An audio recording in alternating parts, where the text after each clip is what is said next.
एक बार फिर से नए वीडियो में आप सभी का स्वागत है।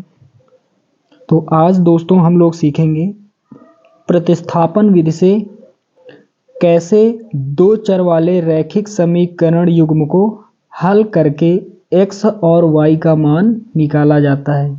तो दोस्तों यहाँ पर हमने दो सवाल लिखे हुए हैं, यहाँ पर देख पा रहे हैं, दो यहाँ पर सवाल लिखे हुए हैं।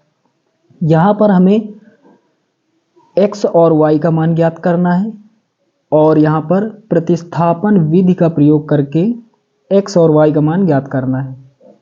तो चलिए दोस्तों पहले नंबर से शुरुआत करते हैं। यहाँ पर पहला समीकरण यहाँ पर लिख लेते हैं। यहाँ पर 2x प्लस y बराबर यहाँ पर 8 और उसके बाद में 2x माइनस 2y बराबर यहाँ पर 2। दोस्तों इस समीकरण को हमें हल करना है प्रतिस्थापन विधि से। इससे पहले हम लोग विलोपन विधि पढ़ चुके हैं। तो साथियों यहाँ पर हमें करना क्या होता है, जैसा कि यहाँ पर नाम से ही आपको पता चल जाएगा, प्रतिस्थापन यानी प्रतिस्थापित करना है। यहाँ पर एक स्थान से दूसरे स्थान पर बदलना है। बदलेंगे किसे, या तो हम x को उधर भेज दें और y का मान निकाल लें, या फिर हम y को उधर भेज दें, x का मान निकाल लें। कुल मिलाकर इसमें x को या फिर y को उस तरफ भेजते हैं। यहाँ पर आप किसी एक को उस तरफ भेज सकते हैं और उसके बाद आपको एक मान प्राप्त हो जाएगा। उसके बाद समीकरण 2 में हम प्राप्त मान को रख देंगे। चलिए दोस्तों कैसे हल होता है यहाँ पर आपको समझ में आ जाएगा। सबसे पहले इसे समीकरण 1 मान लेंगे और इस वाले समीकरण को हम मान लेंगे 2। ये समीकरण 1 है, ये 2 है। तो हम समीकरण 1 यहाँ पर देख पा रहे हैं, यहाँ पर क्या है, 2x प्लस y बराबर यहाँ पर 8 है। तो यहाँ पर हम क्या करेंगे, यहाँ पर हम x या y का मान निकालेंगे और बाकी को उस तरफ भेज देंगे। चलिए समीकरण 1 यहाँ पर हमने लिख लिया, 2x प्लस वाई बराबर 8। क्या करेंगे, यहाँ पर हम किसी एक को प्रतिस्थापित कर देंगे, यानी बराबर के उस तरफ भेज देंगे, या तो x को या फिर y को। चलिए हम y को इस तरफ रोकते हैं। तो यहाँ पर क्या हो जाएगा, 8, ये 2x इधर प्लस में है, बराबर के उस तरफ ये माइनस का 2x हो जाएगा। तो यहाँ पर देख पा रहे हैं दोस्तों y का मान हमें प्राप्त हो चुका है। तो y बराबर यहाँ पर आया है 8 माइनस 2x। दोस्तों इसे हम समीकरण नंबर 3, इसे हम मान लेंगे समीकरण नंबर 3। चलिए अब y का मान समीकरण 1 से हमने निकाला, y का मान हम रखेंगे समीकरण 2 में। तो यहाँ पर लिखेंगे y का मान समीकरण 2 में रखने पर। चलिए समीकरण 2 यहाँ पर देख पा रहे हैं, एक बार लिख लेते हैं, 2x माइनस 2y बराबर यहाँ पर 2। यहाँ पर हमें y के स्थान पर 8 माइनस 2x रख देना है, 2x माइनस 2। यहाँ पर y के स्थान पर हमें रखना है 8 माइनस 2x और बराबर उधर 2। तो यहाँ तक आपको समझ में आ गया होगा। उसके बाद हल करते हैं, 2x हो जाएगा माइनस 2 का 8 से गुणा होगा, 2 8 16, माइनस माइनस प्लस हो जाएगा और 2 दूना 4x बराबर 2। उसके बाद में यहाँ पर देख पा रहे हैं 4x यहाँ पर प्लस का है, 2x भी प्लस का है, तो 4x में हम जोड़ देंगे 2x, 4 2 6x। ये माइनस का इधर 16 है, इसको उस तरफ भेजेंगे तो ये प्लस का 16 हो जाएगा, बराबर के उस तरफ ये प्लस का 16 और प्लस ये 2। तो यहाँ पर क्या हो जाएगा 6x और यहाँ पर 16 में हम 2 जोड़ेंगे, कितना हो जाएगा 18। तो 6x बराबर कितना हो गया 18। 6 इधर गुणा में है, उधर क्या करेगा भाग, यानी उधर जो संख्या है उसके ये 6 नीचे हो जाएगा, काट देंगे, 6 1 के 6 और 6 3 18। तो x बराबर कितना हो जाएगा 3 हो जाएगा।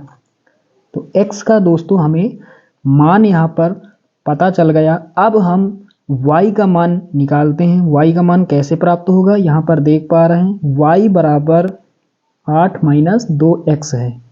तो हम समीकरण 3 में y का मान निकालने के लिए x के स्थान पर 3 रख देंगे। चलिए यहाँ पर लिखेंगे आगे y का मान, यहाँ पर x है तो यहाँ पर लिखेंगे x का मान समीकरण 3 में रखने पर। चलिए यहाँ पर समीकरण 3 देख पा रहे हैं y बराबर 8 माइनस 2x। यहाँ पर दोस्तों 8 लिखेंगे माइनस 2, गुणा लगाएंगे x के स्थान पर हम कितना रख देंगे 3, तो यहाँ पर 8 हो जाएगा माइनस, यहाँ पर कितना होगा 3 दूना 6, और यहाँ पर 8 में हम घटा देंगे 6, कितना बचेगा 2, तो y बराबर कितना हो जाएगा 2। तो यहाँ पर हमें आसानी से x और y के मान प्राप्त हो गए और यहीं पर आंसर हो जाएगा।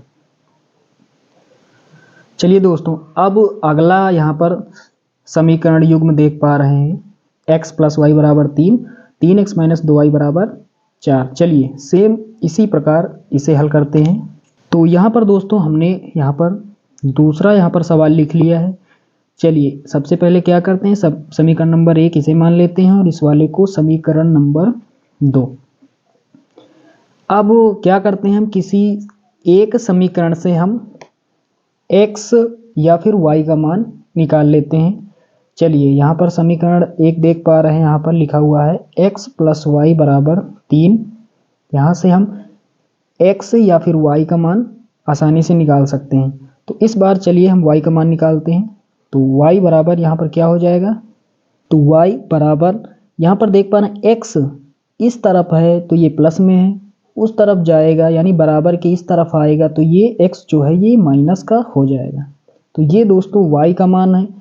अब यहाँ पर हम क्या करेंगे, इसे हम मान लेंगे समीकरण नंबर 3। अब दोस्तों हम ये y का मान समीकरण 2 में रख देंगे क्योंकि समीकरण हमने 1 लिया था। चलिए यहाँ पर लिखते हैं y का मान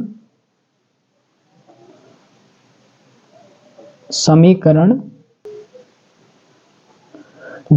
समीकरण 2 में रखने पर, यहाँ पर देख पा रहे हैं समीकरण 2 3x माइनस 2y और बराबर कितना है 4 है। यहाँ पर हमें y के स्थान पर ये मान रख देना है 3 माइनस एक्स। चलिए यहाँ पर रख देते हैं 3x माइनस 2, ब्रैकेट बनाएंगे, y के स्थान पर हमें क्या लिखना है 3 माइनस एक्स और बराबर ये 4।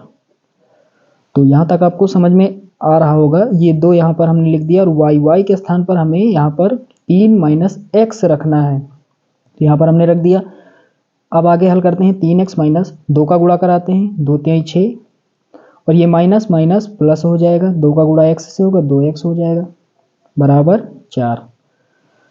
अब यहाँ पर देख पा रहे हैं 2x ये प्लस का है, 3x ये भी प्लस का है, तो एक जैसी चिन्हों वाली संख्याएं जुड़ जाती हैं और चिन्ह वही रहता है। तो दोनों प्लस के हैं तो प्लस का ही रहेगा। 3x में 2x जोड़ेंगे, 3 और 2 5x, और उसके बाद में ये माइनस में इधर 6 है, इसको उस तरफ भेजेंगे तो ये प्लस का कितना हो जाएगा 6 हो जाएगा, प्लस का 6 और उधर कितना है ये 4, इधर ये माइनस में था बराबर के उस तरफ ये प्लस का 4 हो गया, इसके आगे माइनस नहीं, इसका मतलब ये प्लस का है।